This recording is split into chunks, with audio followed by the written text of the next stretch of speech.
was born in February 17, 2006 in the Guatemala City, but I registered um, with Renat as a native of the hometown of my parents, and the hometown is Jutia. So let's go with it.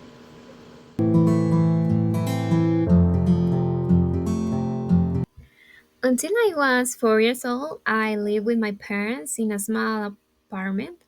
Uh, but later, my mother decided it was time to buy a home instead of renting. And they found a newly developing residential area where the first houses were just being built. And that's where we live now.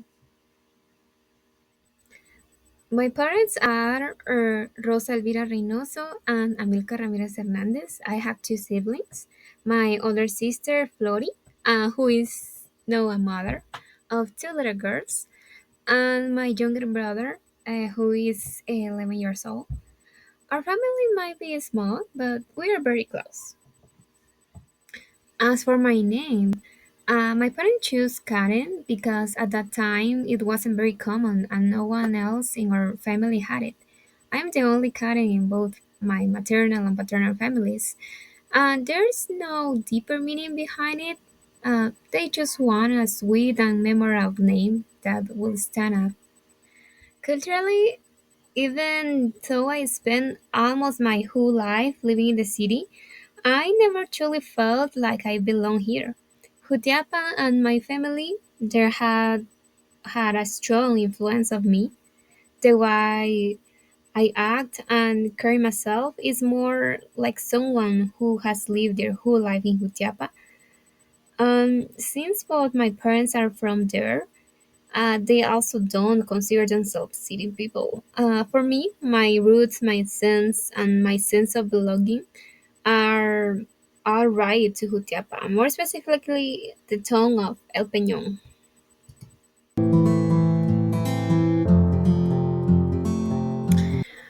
I started school at the age of 5 at a school called Eterna Primavera. My first days they weren't very easy. At home, I was mostly alone. I only saw my parents when they returned from work.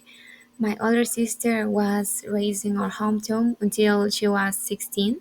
So in the city, it was just me and my parents. Uh, Going from being alone to being around lots of people was overwhelming. I even cried because I want to go home. But over time, I made many friends who share similar interests. And I've always believed that when you're surrounded by a kind and a harmonious group of people, everything becomes easier.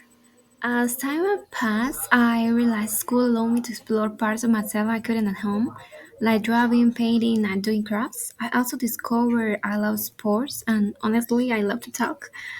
Maybe too much. Something I remember, and my teachers still mention, is how much I talk in class.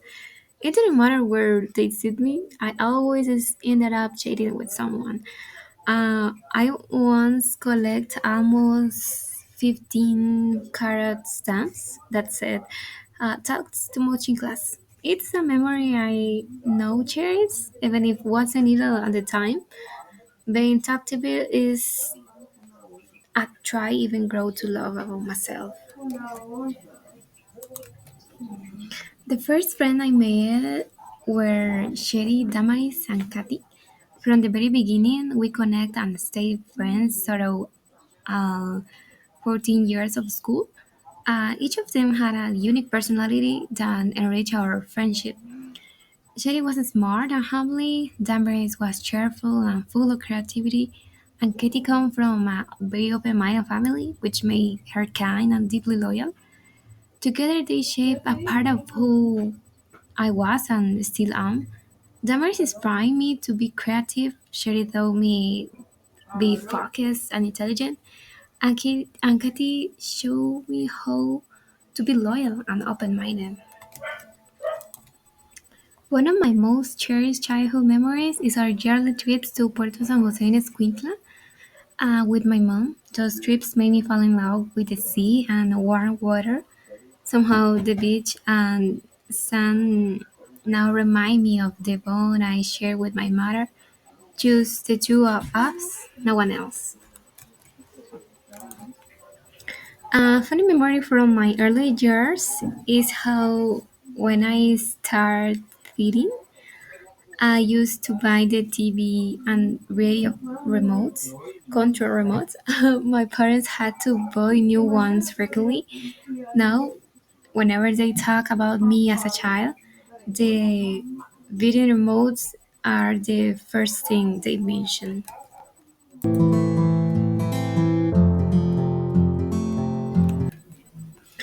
From the age of 5 until second grade, I studied at the same school, which I now see as a blessing. I had the same group of friends throughout those years. The teachers were kind and incredibly creative. They always come up with new ways to help us explore our minds and develop our creativity. One of my funniest memories I have is when Sherry, my friend, invited me over to her house to watch a movie. We often talk about movies in class because her parents let her watch so many. Her home was beautiful, elegant, and cozy the first time that I visited her. And she had four full racks of DVDs, and she gave me a little review of each one. And we finally chose Scary Movie, the first movie of the saga. But when a very bloody scene came on, we searched for the remote to skip it, and we screamed in a panic. But by the time we found the remote, it was too late. We had already seen it. We could do was laugh until our stomach hurt.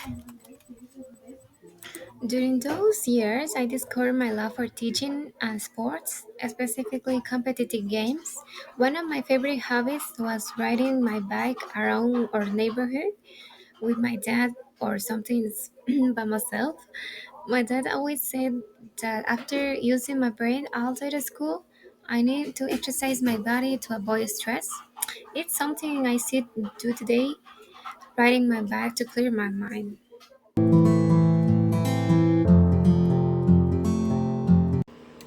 From a young age, I know I want to study something related with foreign languages and culture, but I thought about becoming a pediatrician or a preschool teacher, but none of these options was chosen at the end. And I discovered the real career that truly called to me, and the career is English translation. Yeah, and that's the career that I study now. Throughout my life, I had clear goals for myself, like improving my public speaking skills, learning English and another language. Italian was my second choice, and working in a company where I could use these abilities. More than anything, I want the freedom to travel and not worry about languages barriers. My speaking style, my action, and the things I want to learn are still developing, but I keep work on them every day. Personally, when I was a child, my relationship with my parents wasn't the best. That made me realize I want to build a healthy and trusting bond with them. It's a goal I am still working on, but I made a lot of progress. As for my family goals, I always aim to contribute in a whether financially or emotionally. And in the romantic way, having a partner is a dream I want to pursue after finish university. It's not my priority right now, but it's something I carry in my heart to find a good person to share my future with. One of my biggest goals in my life, my more goal, is apply to the Korean government scholarship, GKS, and pursue a master degree in South Korea. Of course, being able to speak Korean in a fluent way. Um, I know this dream will require a lot of effort, dedication, and passion, but I am slowly working towards it. My mission has always been to inspire others through the small things I accomplish, to share with my knowledge, and to show that anything is possible with consistency and faith in God. I aspire to not only reach my personal goals, but to leave a positive mark on those I met, specifically through empathy and to become a source of inspiration for other persons. My core principles. The first one, that the most important for me, is faith. I believe in God's timing and plans in destiny, and my faith gives me peace and helps me act with patience and trust. Even when I don't have all the answers, faith is my strongest foundation on the road to my dreams. And the second one is empathy. Ever since I became aware of the world around me, empathy has been at my core. I don't just think about myself, I consider how my decisions affect the people closest to me. I believe it's important to listen to and love those around me, specifically my parents, siblings, friends, and coworkers. And the last one, consistency. Even though it's something I haven't fully developed yet, I know that consistency is the bridge between dreams and reality. Uh, it's what makes small steps turn into big achievements. I want to work every day on being more consistent in my studies, in my habits, and in every goal I set for myself. Uh, because I know that only by being constant can I reach the place I dream of. About my legacy, I want to remember like a brave person, full of faith and hope, who never fighting a stop for his dreams and goals. Someone who, when remembered, brings to mind an empathic soul, who was always there for others no matter the circumstance. And above all, someone with trust in God endlessly. And that's all for the little journey about my life. I hope you like.